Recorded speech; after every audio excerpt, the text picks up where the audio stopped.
காத்து ரட்சிக்கணே.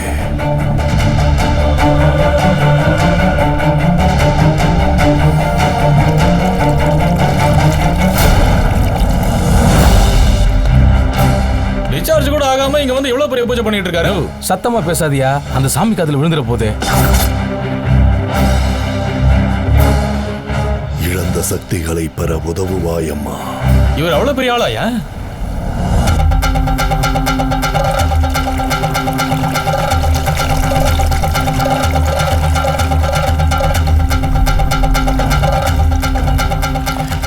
என்ற வேண்டுதலை பூர்த்தி செய்திடுவாய் தாயே. பகவதி நாராயணி அம்மே தேவி. ஓம் கிரீம் காளி பகவதி ஜோச்சானிக்கர பகவதி அம்மே.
சித்தி ஆயிடுச்சு. ரொம்ப சந்தோஷம் சாமி. நீங்கெல்லாம் கார்ல இருங்க, ஞான் வரா. சரிங்க சாமி.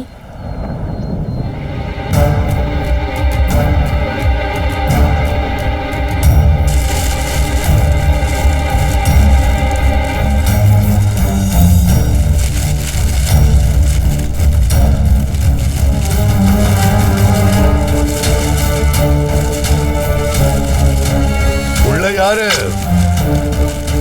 வெளியில வா.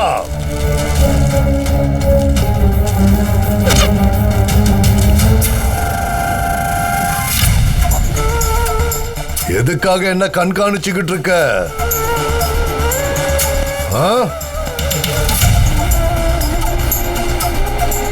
யார் நீ? என் பேர் திவாகர். நான் ஒரு டிடெக்டிவ். உங்ககிட்ட இருந்து சில விஷயங்களை நான் தெரிஞ்சுக்க வேண்டியிருக்கு. ஞான் பண்ணுன பூஜையை பத்தி கேக்குறியா? ஞான் இத யாருக்கும் கத்து கொடுக்கறதா இல்ல. நான் கத்துக்க வரல, கண்டுபிடிக்க வந்திருக்கேன்.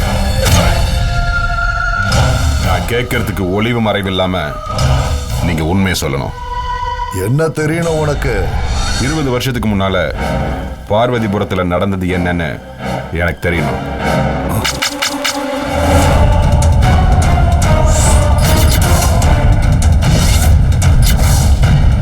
தலைமையில ராஜசேகர், குமார், ராஜேஷ், விச்சுன்னு 5 பேர் பார்வதிபுரம் போயிருக்கீங்க. அங்க இருந்த ஃபாரஸ்ட் ஆபீசருக்கு பணத்தை கொடுத்து பார்வதி அம்மா வீட்டுல பாம்பை வளர்க்கறதா சொல்லி அவங்க வீட்டுல ரைட் பண்ண சொல்லியிருக்கீங்க. அதுக்கு அடுத்த நாள் ராத்திரி தான் பார்வதி அம்மா குடும்பத்தை சேர்ந்த எல்லாருமே பாம்பு கடிச்சு இறந்ததா ஊருக்குள்ள சொல்றாங்க. ஆனா ஊருக்கே வைத்தியம் பார்க்குற அவங்க பாம்பு கடிச்சு இறந்தாங்கிறதுல எனக்கு நம்பிக்கை இல்லை. அவங்களுக்கு வேற ஏதோ ஆயிருக்கு. என்ன நடந்ததுன்னு உங்களுக்கு முழுசா தெரியும். உண்மை என்னன்னு நீங்க சொல்லுங்க. அதை தெரிஞ்சு நீ என்ன பண்ண போற? என்ன நம்பி பொறுப்பை ஒப்படைச்சவங்களுக்கு நான் எல்லா உண்மையும் சொல்லியாக்கணும். யாரு உன்னை இந்த வேலையை பார்க்க சொன்னா? நீ யாருகிட்ட இத பத்தி சொல்லணும்? அருண். ஒரு பெரியவர் ராஜசேகரை கொலை பண்ண வந்தது. ஃபேக்டரியில தீ விபத்து ஏற்பட்டது. தொடர்ச்சியா கொலைகள் நடந்ததுக்கெல்லாம் காரணம் ராஜசேகர் சம்பாதிச்ச பகைதான்னு அருண் நம்புறாரு. ராஜசேகர் சரியான பதில் சொல்லாததால நடந்தது என்னன்னு கண்டுபிடிக்கிறதுக்கு அருண் என் உதவியை கேட்டிருக்காரு. பிரச்சனையை சரி பண்ண என்ன நடந்ததுன்னு தெரிஞ்சாகணும். சொல்லுங்க. பிரச்சனையை எப்படி சரி பண்றதுன்னு எனக்கு தெரியும். நீ அருண் கிட்ட எதையும் கண்டுபிடிக்க முடியலன்னு சொல்லிட்டு போயிடு. ஹலோ சார், என் தொழிலுக்கு நான் துரோகம் பண்ண மாட்டேன். துப்பறிற நீயே உன் தொழிலுக்கு துரோகம் பண்ண மாட்டேன்னா வித்த தெரிஞ்சவன் ஞான். என் தொழிலுக்கு ஞான் எப்படி துரோகம் பண்ணுவேன்? இது என்ன நம்பி இருக்கிற அருண் சம்பந்தப்பட்ட விஷயம். இது என்ன நம்பி இருக்கிற ராஜசேகர் சம்பந்தப்பட்ட விஷயம். மகனுக்கு உண்மையா இருக்கணும்னு நீ நினைக்கலாம், ஆனா அவன் அப்பனுக்கு உண்மையா இருக்கணும்னு நான் நினைக்கிறேன். நீ எப்படி கேட்டாலும் என்கிட்ட இருந்து எந்த தகவலையும் வாங்க முடியாது. பேசிக்கிட்டே இருக்கல, நில்லுங்க. நடந்தது சொல்லாம நீங்க இங்க இருந்து போக முடியாது. என் வழியில குறுக்க வந்தா பாதிப்பு உனக்கு தான். டேய், நான் போலீஸ் ஆகணும்னு ஆசைப்பட்டவன். துரதிருஷ்டவசமா போலீஸ் ஆக முடியாததுனாலதான் டிடெக்டிவ் ஆயிருக்கேன். இங்க பார், உன் மிரட்டலுக்கெல்லாம் பயந்தவன் நான் இல்ல. உண்மையை சொல்லிட்டு போ. இல்ல வேண்டாம் திவாகர், மத்தவங்களுக்காக நமக்குள்ள பிரச்சனை வேண்டாம். இது 20 வருஷத்து ரகசியம். அதை கிளறாம நீங்க இங்கிருந்து போயிடுங்க.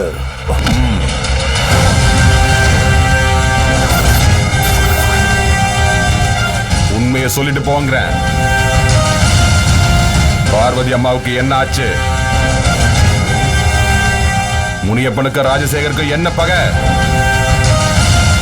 நந்தினிங்கிறது யாரு? இது எல்லாத்தையும் சொன்னாதான் நீ இங்க இருந்து போக முடியும்.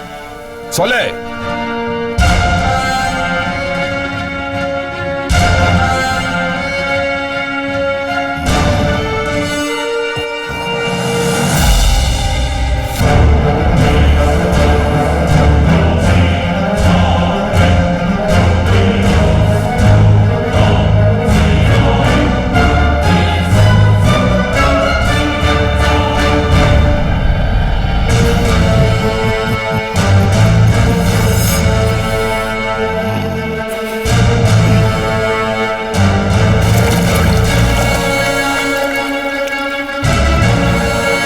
வித்தையெல்லாம் அப்புறமா வச்சுக்க.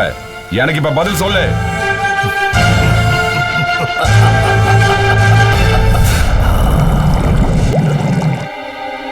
அப்ப நடந்தது என்னன்னு என்கிட்ட சொல்லிட்டா இப்ப பிரச்சனை இல்லாம போயிடலாம்.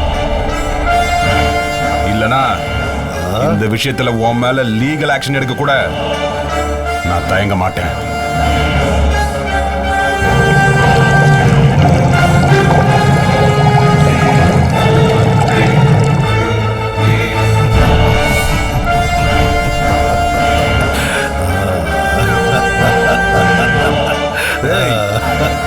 எதுக்கு சிரிக்கிற?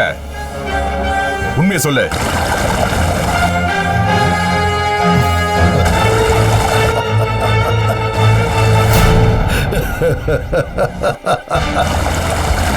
ஏய் ஏய், பைத்தியமா நீ?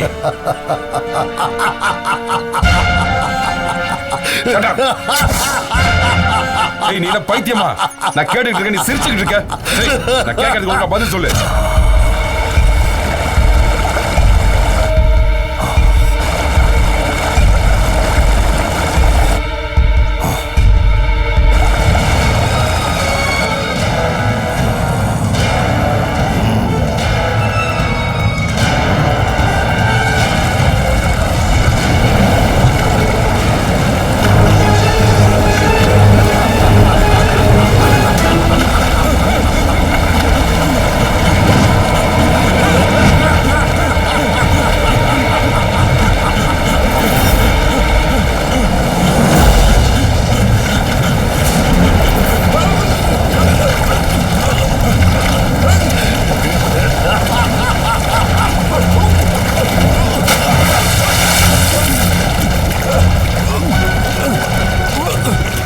ആത്മാ ശാന്തി അടയാൻ ഞാൻ പ്രാർത്ഥിக்கிறேன்.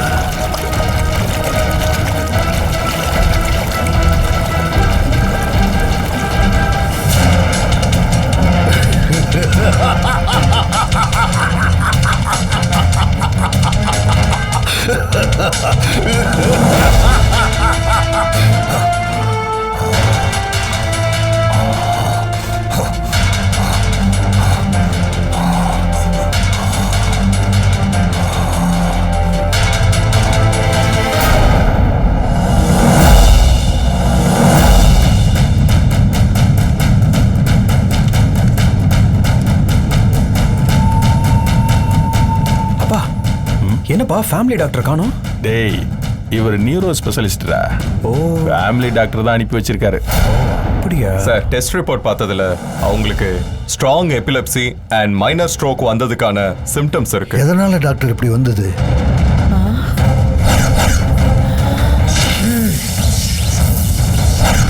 கண்டுபிடிச்சிருவானா? ஏஜ் ஃபேக்டர்ஸ் தான். இந்த வயசுல சின்ன காயம் கூட டீப்பா ரிஃப்ளெக்ட் ஆகும். அவங்க கீழே விழுந்ததுல இப்படி ஆயிருக்கலாம். இல்ல எப்போ நடந்த ஹெட் ஹேமரேஜ்ல கூட பிளட் கிளாட் ஆகி அவங்களுக்கு இப்படி ஆயிருக்கலாம். டாக்டர், அத்தை இந்த ப்ராப்ளத்துல இருந்து மீண்டு வந்துருவாங்களா டாக்டர்? இப்போ அவங்க செகண்ட் ஸ்டேஜ் ஆஃப் கோமால இருக்காங்க. இந்த மாதிரி ட்ரமாட்டிக் பிரெயின் இன்ஜுரிக்கெல்லாம் டீப் பிரெயின் ஸ்டிமுலேஷன் தெரப்பி மூலமா ரெக்கவரி ஆகிறதுக்கு நம்ம ட்ரை பண்ணலாம். பட் அதுல உங்களுக்கு குணம் ஆகலாம், குணம் ஆகாமலும் போகலாம். சக்சஸ் பர்சன்டேஜ் ரொம்ப கம்மி தான். இந்த மாதிரி சிச்சுவேஷன்ல அந்த கடவுள் தான் இவங்களை காப்பாற்றணும். கடவுளாலையும் காப்பாற்ற முடியாதுடா. அந்த அம்மாவுக்கு தான் கடவுள் நம்பிக்கையே இல்லையடா. அப்போ பொழைக்கிறதுக்கு சான்ஸே இல்லப்பா. நீங்க சொல்றதை கேட்கிறப்போ அக்கா ரொம்ப கிரிட்டிக்கல் ஸ்டேஜில் இருக்கிற மாதிரி தெரியுது. இப்படி இருக்கிறவங்கள எதுக்காக டிஸ்சார்ஜ் பண்ணி வீட்டுக்கு கூட்டிட்டு வந்தீங்க? ஹாஸ்பிட்டலே வச்சு ட்ரீட்மெண்ட் பண்ணலாம்ல? ஹாஸ்பிட்டல்ல இருக்கிறதுனால எந்த ஒரு எக்ஸ்ட்ரா இம்ப்ரூவ்மெண்ட்டும் வரப்போறது இல்லை. ஆனா வீட்டு அட்மாஸ்பியர்ல இருந்தா இம்ப்ரூவ்மெண்ட் ஆகிறதுக்கு வாய்ப்பு இருக்கு. அவங்களுக்கு பரிச்சயமான குடும்ப சூழ்நிலை, பழக்கப்பட்ட நபர்களோட பேச்சு குரல், இதெல்லாம் தான் அவங்கள மீட்டு கொண்டு வர முடியும். வீட்டில் இருக்கிறவங்க அவங்க கிட்ட அப்பப்ப பேச்சு கொடுத்துக்கிட்டே இருங்க. நான் ஒரு ஸ்பெஷல் தெரபிஸ்ட்டை அரேஞ்ச் பண்ணி தெரபிக்கல் சைடில் அவங்க மூலமா இம்ப்ரூவ்மெண்ட் கிடைக்க ஏற்பாடு பண்றேன். அக்காவை துருதுருன்னு இருந்தே பார்த்துட்டோம்.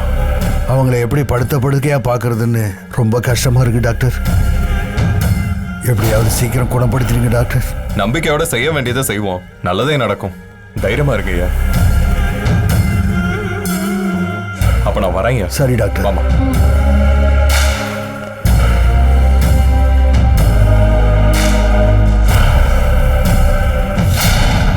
அப்பா வாங்கப்பா நம்மளும் போலாம். டேய் திறந்த கண்ணு மூடாம கிளவி சீலிங்க பார்த்துக்கிட்டு இருக்க போறா. அதை போய் நம்ம பார்த்து என்னடா பண்ண போறோம்? அக்கா என்ன தெரியுதா? அக்கா என்ன மஞ்சு இவங்களுக்கு போய் இப்படி ஒரு நிலைமை? அண்ணே என்னாச்சுனே? டாக்டர் என்ன சொன்னாரு? ஒன்றும் இல்லைம்மா, அக்காவை வீட்லயே வச்சு நல்லபடியா பார்த்துக்கிட்டா சரியாயிடும்னு சொன்னாங்க.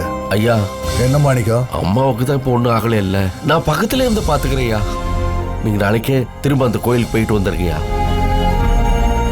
இல்லை மாணிக்கம், ஒரு தடவை கோயிலுக்கு போய் பூஜை பண்றது தடங்கள் வந்துச்சுன்னா மறுபடியும் பரிகாரம் பண்றதுக்கு 1.5 வருஷம் ஆகணும் பூசாரி சொல்லியிருக்காரு. என்ன மன்னிச்சிடுங்கய்யா. அம்மா நிலைமை என்னன்னு சரியா தெரியாம நான் தான் அவசரப்பட்டு உங்களை வரவழைச்சிட்டேன். நீ சொல்ல போய் தான் அத்தைக்கு உடனே ட்ரீட்மெண்ட் கொடுக்க முடிஞ்சது. நீ நல்லதான் பண்ணிருக்க. அண்ணே நாம கூப்பிட்டப்போ அக்காவும் கோவிலுக்கு வந்திருந்தா இப்படி ஆயிருக்காதுல்ல. குடும்பத்தோட சாமி கும்பிட போனப்போ அக்கா வரலன்னு சொன்னதுதான் சாமி குத்தம் ஆயிடுச்சு போல இருக்கு. சரி, இனிமே அதை பத்தி பேசி எந்த பிரயோஜனமும் இல்லை. டாக்டர் சொன்னபடி நடந்துட்டு அக்கா மறுபடியும் மீண்டு வர்றதுக்கு என்னென்ன பண்ண முடியுமோ அதெல்லாம் பண்ணுவோம். அது மட்டும் இல்லப்பா, அத்தைய கூடவே இருந்து பாத்துக்கிற மாதிரி ஒரு ஆளை வைக்கணும். ஏன் புதுசா ஒரு ஆளை வச்சுக்கிட்டு இவளே அக்கா கூட இருந்து பார்த்துக்கிட்டுமே? அண்ணே அவ எதுக்குண்ணே? நாங்க தான் இருக்கோம்ல, பாத்துக்கிறோண்ணே. நீங்க பார்த்துக்குவீங்க, அக்காவுக்கு எப்பவுமே கூட இருந்து பார்த்துக்க ஒரு ஆள் வேணும். இந்த பாருமா ஐயா, இனி நீ எந்த வேலையும் செய்ய வேண்டாம். அக்கா கூடவே இருந்து அவங்க கையை சச்சாலும் கண்ணை சச்சாலும் உடனே வந்து என்கிட்ட சொல்லணும், சரியா? சரிங்க ஐயா. சரி, இனிமே அவ பார்த்துக்குவா. நீங்க போய் அவங்கவுங்க வேலையை பாருங்க, போங்க. நீ வாப்பா.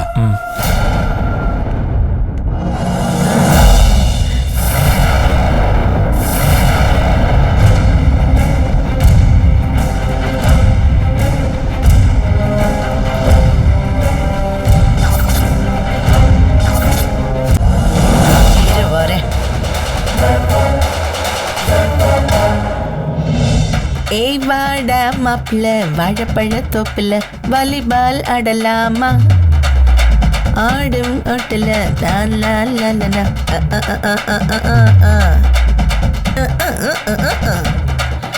அவ்வாடா மாப்பிள்ள வாழைப்பழ தோப்புல வாலிபால் ஆடலாமா.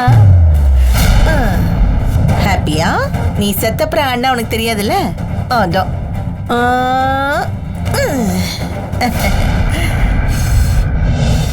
உங்க 2 பேருக்கும் ஒண்ணு சொல்றேன், கேட்டுக்கங்க.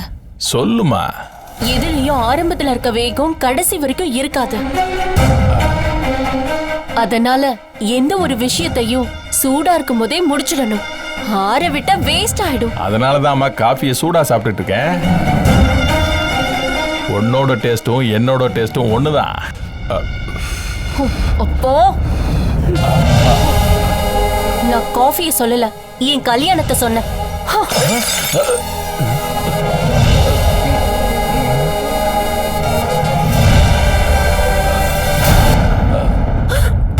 ஐயோ, காஃபி கொட்டிடுச்சே.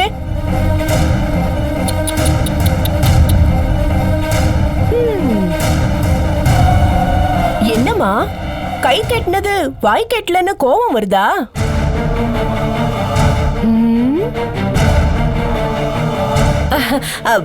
நான் காஃபிய சொன்னேமா. நீங்க எதை சொல்றீங்கன்னு எங்களுக்கு நல்லா புரியுது.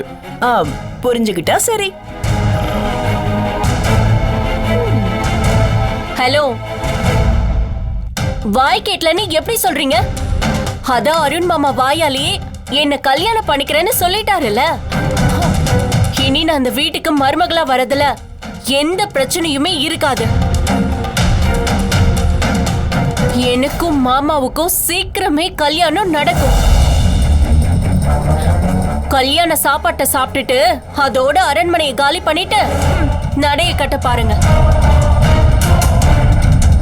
உனக்கு கல்யாணம் ஆயிடும்னு தப்பு கணக்கு போட்டு வாய் கொழுப்பா பேசாத.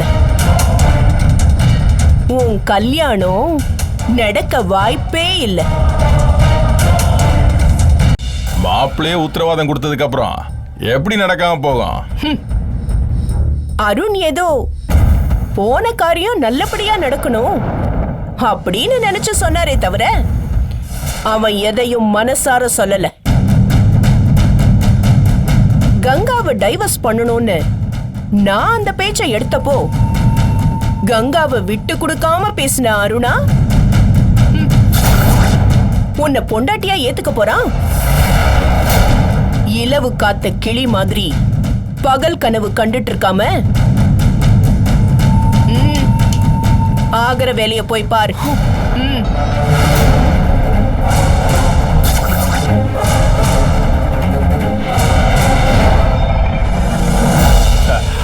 அவ ஏதோ குழப்பிட்டு போறாமா. நீ அவ பேச்செல்லாம் பெருசா எடுத்துக்காத. அவங்க பேசிட்டு போன எல்லாத்தையும் பெருசா எடுத்துக்கிறது, அலட்சியப்படுத்துறதெல்லாம் அப்புறம். ஆனா மறுபடியும் நாம ஏமாந்துட கூடாது. இந்த தடவை கண்டிப்பா நம்ம ஏமாந்துட மாட்டோம். பேசின மாதிரி உன்னோட கல்யாணம் முடியும். எனக்கு உங்க வெட்டி பேச்செல்லாம் தேவையில்ல. அருண் கிட்ட நான் வாங்கின சம்மதம் என் கழுத்துல தாலியா ஏறணும். அரண்மனை மருமகன்ற கௌரவம் என் கைக்கு வரணும். கண்டிப்பா வருமா. மாமா வரட்டும். அவர் வந்ததும் உன் கல்யாணத்தை பத்தி பேசி பத்திரிக்கை அடிச்சிருவோம். ஐயா ஐயா, பத்திரிக்கை கல்யாணம் பேசிட்டு இருக்கீங்க. மாயம்மா கல்யாணமா? ஆமா. நீங்க பட்ட கஷ்டத்தை எல்லாம் மறக்கிற மாதிரி ஒரு நல்ல காரியம் நடக்குதுன்னு நினைக்கிறப்போ மனசுக்கு ரொம்ப சந்தோஷமா இருக்கு. மாப்பிள்ளை சொந்தமா அந்நியமா?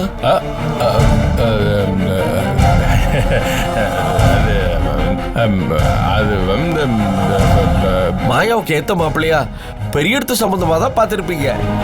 மாப்பிள்ளை யாருங்கயா? அப்பா, மாப்பிள்ளை யாருன்னு சொல்றதுல என்ன தயக்கம் உங்களுக்கு? கேக்குறாருல்ல, சொல்லுங்கப்பா. அது வந்து மாணிக்கம்.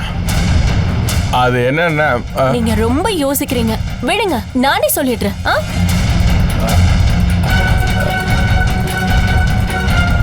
அருண் மாமா தான் மாப்பிள்ளை.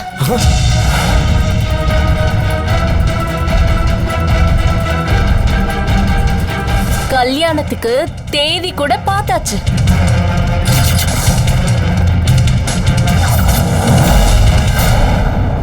நான் இருக்க வேண்டிய இடத்தை தான் உங்க பொண்ணு எடுத்துக்கிட்டா. இப்போ அவ இடம் எனக்கே வரப்போகுது. நீங்க சொல்றத நான் நம்ப மாட்டேன். மாப்பிள்ள ஒரு காலம் இதுக்கு சம்மதிக்க மாட்டாரு. உங்களுக்கு அப்படி சந்தேகமா இருந்தா நீங்க அருண் மாமா கிட்டே போய் கேளுங்க. கேக்குறேன், இப்பவே போய் கேக்குறேன். கங்கா இடத்துக்கு யாரும் வர முடியாதுன்னு அவர் வாயில சொல்ல வைக்கிறேன். கேக்குறேன். மாப்பிள்ள மாப்பிள்ள